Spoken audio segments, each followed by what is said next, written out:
وما لنا ألا نتوكل على الله وقد هدانا سبلنا ولنصبرن على ما آذيتمونا وعلى الله فليتوكل المتوكلون. Kanat mimman aslama qadiman, yang mana Saudah bintu Zam'ah ini termasuk di antara para sahabat Nabi yang masuk Islam terlebih dahulu. Wa hajarat al-hijrata tsaniyata ilal Habasyah, beliau juga ikut hijrah ke Habasyah pada gelombang yang kedua. Wa kana zawjuha As-Sakran ibn Amr, suaminya yang bernama Sakran ibn Amr, wa kana qad aslama wa hajara ma'aha famata bi ardil Habasyah. Suaminya itu ketika hijrah bersama dengan Saudah wafat di mana? Wafat di Habasyah, dikuburkan di Habasyah, dan ibunda Saudah ini pulang ke Mekah. Au ba'dar ruju' ila Makkah, atau ada pendapat lain yang menyatakan, ada informasi lain menyatakan bahwasanya suaminya itu wafatnya itu setelah pulang ke Makkah. Falamma hallat khatabaha Rasulullah sallallahu alaihi wasallam wa tazawwajaha, ketika sudah selesai masa iddahnya Rasulullah mengkhitbah ibunda Saudah ini dan kemudian Rasulullah menikahinya. Wa kana awwalam ra'atin tazawwajaha ba'da wafati Khadijah. Beliau adalah wanita pertama yang dinikahi oleh Nabi sallallahu alaihi wasallam setelah wafatnya ibunda Khadijah radhiyallahu anha. Wa ba'da iddati a'wamin wahabat naubataha li Aisyah. Setelah beberapa tahun ibunda Saudah ini memberikan waktu giliran harinya itu kepada ibunda Aisyah radhiyallahu anha. Waktu giliran itu apa sih? Ini aturan dalam poligami, dalam ta'addud. Itu kalau punya istri lebih dari satu, masing-masing istri itu diberikan waktu giliran bermalam bersama suami, dan itu harus adil. Dalam artian apa? Kalau istri pertama dikasih 2 malam, istri kedua juga harus 2 malam. Kalau semalam ya semalam di istri pertama, semalam di istri kedua, demikian. Nah, ibunda Saudah ini ketika dinikahi oleh Nabi Shallallahu Alaihi Wasallam usianya sudah lanjut. Nah, setelah beberapa tahun, karena beliau sebagai seorang wanita yang sudah tidak bisa lagi memberikan khidmahnya kepada Rasulullah Shallallahu Alaihi Wasallam di atas ranjang, maka gilirannya untuk bermalam itu diberikan kepada Aisyah. Jadi ibunda Aisyah itu punya kesempatan 2 malam bersama dengan Rasulullah Shallallahu Alaihi Wasallam, sementara istri-istri yang lain hanya semalam saja.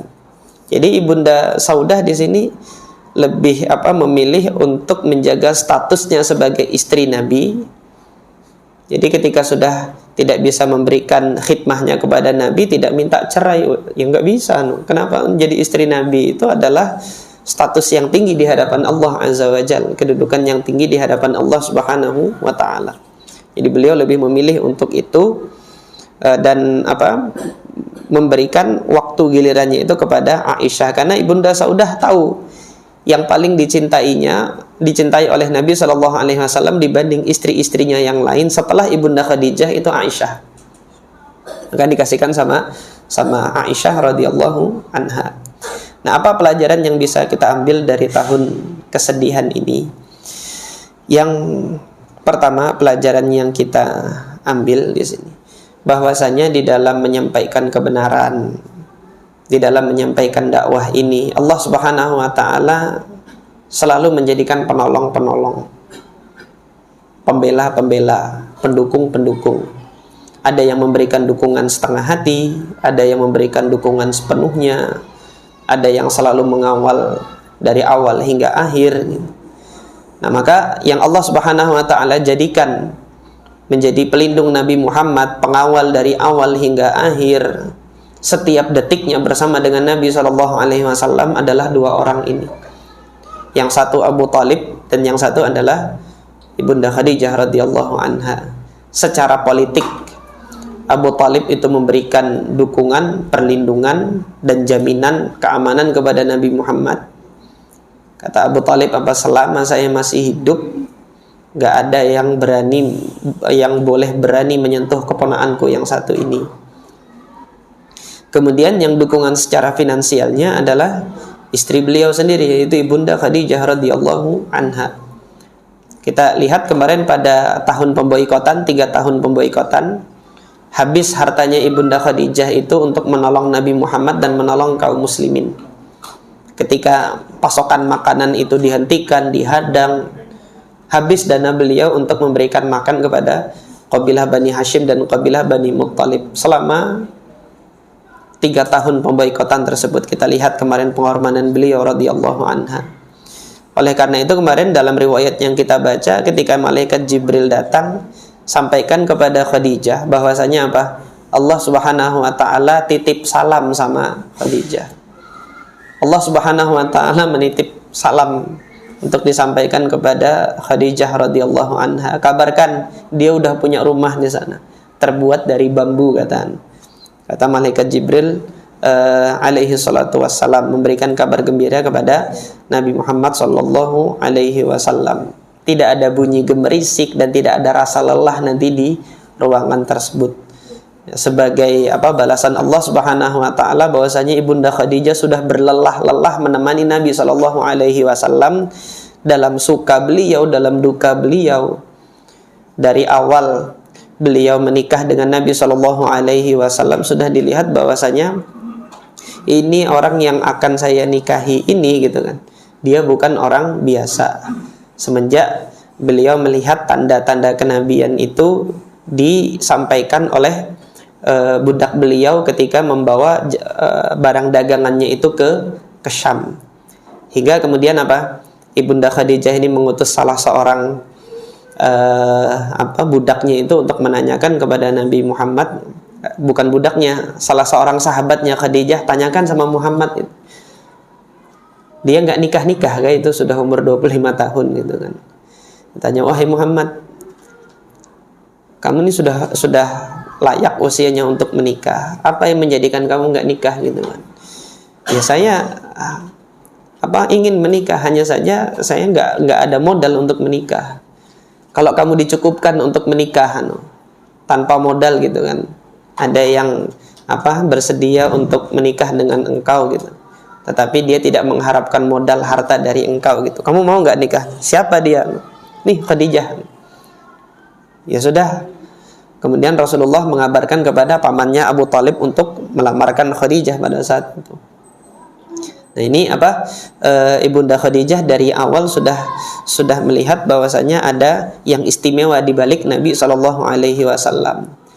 Nah, ketika kita lihat di mana peristiwa Gua Hira, kemarin yang terjadi ketika Nabi Muhammad kebingungan, justru Ibunda Khadijah yang sudah yakin bahwasanya tidak akan pernah terjadi hal buruk pada suami saya yang satu ini. Kalla wallahi ma yukhzikallahu abada. Demi Allah, kata Ibunda Khadijah, Allah Subhanahu wa taala enggak akan pernah memberikan keburukan kepada Anda, mencelakakan Anda, tuh enggak pernah. Innaka latasilur rahim. Engkau ini senantiasa menyambung silaturahim. Wa tahmilul kalla. Engkau ini orang yang enggak bisa melihat orang lain punya beban. Beban orang lain itu engkau yang menanggungnya. Engkau selalu ikut meringankan mereka yang punya beban. Wa taksibul ma'dum, orang yang enggak punya selalu engkau nafkahi. Enggak bisa engkau melihat orang yang tidak berkecukupan, bahkan tidak punya apa-apa, itu enggak bisa. Wa taksibul ma'dun wa taqrid dhaif, dengan tamu-tamu Anda selalu memuliakannya. Wa tu'inu ala nawaibil haq, dan Anda selalu ikut serta kontribusi dalam perkara-perkara yang hak. Gak mungkin pribadi orang yang seperti ini Allah Subhanahu wa ta'ala berikan keburukan pada dirinya, gak mungkin. Dengan ucapannya Ibunda Khadijah ini Rasulullah bisa tenang dari awal dakwah sampai akhir wafatnya. Ini yang diberikan oleh Khadijah radhiyallahu anha tanpa meminta pamrih dari suaminya. gimana Nabi nggak cinta dan gimana Allah nggak cinta ini dengan sosok hamba yang demikian. Maka sudah dikabarkan sama Jibril, udah balasannya di sini. Nggak ada kelelahan lagi nanti ketika engkau sudah di mana, sudah di surga. Ada kabar gembiranya disampaikan kepada ibunda Khadijah radhiyallahu anha. Ini pelajaran pertama yang kita ambil dari kisah ini. Pendukung-pendukung dakwahnya Nabi SAW, dua ini yang punya peran besar dalam dakwah Nabi pada periode Mekah. Tetapi di sini Allah mengajarkan kepada kita sebagaimana yang kita singgung tadi, bahwasanya jangan sampai kita berpatokan, berstandar, bergantung sepenuhnya kepada sebab yang Allah Subhanahu wa taala jadikan seperti ini. Langsung Allah gugurkan, Allah cabut pelindung tersebut, Allah cabut pendukung tersebut. Di saat yang Allah Subhanahu wa taala kehendaki. Agar apa? Kita senantiasa memelihara ketawakkalan kita kepada Allah Subhanahu wa taala. Maka di tengah-tengah penyiksaan yang demikian ini tadi kan Nabi Muhammad masih tenang, meskipun putrinya tadi menangis-nangis sambil membersihkan. Jangan, tidak perlu nangis wahai putriku, Allah itu masih menjadi pelindungku. Cuma Allah tampakkan kepada kita setelah Allah ambil pelindung, sebab yang menjadi pelindung Nabi Muhammad itu tidak langsung Allah gantikan pelindungnya. Pelindungnya yang selanjutnya nanti bukan hanya 2 orang, 3 tahun yang akan datang baru jadi. Yaitu apa? Rombongan dari Madinah datang. Ini secercah cahaya keimanan ini datang pada tahun ke-11 kenabian. Nanti kita baca ceritanya ketika Nabi Muhammad di musim haji, dakwahnya itu tidak lagi Nabi Muhammad menyerukan kepada yang banyak gitu, tetapi di malam hari Rasulullah secara sembunyi-sembunyi ngajak diskusi anak muda. Ada 11 orang pada saat itu, anak muda yang diajak diskusi pada saat itu dari kabilah Khazraj dan kabilah Aus. Ketika disampaikan demikian, salah satunya kan Jabir bin Abdullah radhiyallahu an ada di situ. Kemudian di tahun yang akan datang lagi lebih banyak. Sehingga yang menjadi penolongnya Nabi 2 kabilah langsung. Dari 2 orang jadi 2 kabilah, Aus dan Khazraj. Lihat ketika Allah Subhanahu wa taala memberikan satu ganti ketika hambanya itu bersabar dan masih terus memelihara ketawakalannya kepada Allah Subhanahu wa taala. Maka ikhwas sekalian, jamaah sekalian yang dirahmati oleh Allah Subhanahu wa taala, pada saat ini kalau kita melihat diri kita kok dikasih musibah yang kita cintai atau bahkan yang kita jadikan sandaran harapan kita ternyata hilang gitu kan. Itu bukan dalam artian Allah Subhanahu wa taala sedang benci dan marah dengan kita. Tetapi Allah hendak mengganti dengan yang lebih baik. Hanya saja kita masih husnuzan enggak sama Allah? Kita masih memelihara tawakal kita kepada Allah kan tidak? Jangan-jangan selama ini ketawakalan kita kepada Allah Subhanahu wa taala itu kita hilangkan sehingga kita alihkan ketawakalan kita kepada sosok tersebut gitu kan. Wah, gampang. Nanti ada dibantu sama fulan ini, sama dibantu sama fulan ini. Itu kan tawakal kita kepada orang perorangan.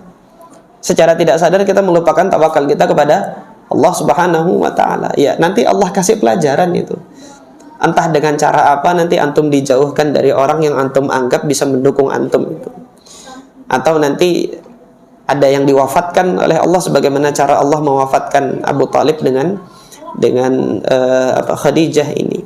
Tetapi kita lihat jawaban Allah Subhanahu wa taala setelah itu, baru kita lihat 3 tahun yang akan datang baru Allah ganti dengan 2 kabilah langsung untuk menggantikan 2 sosok ini.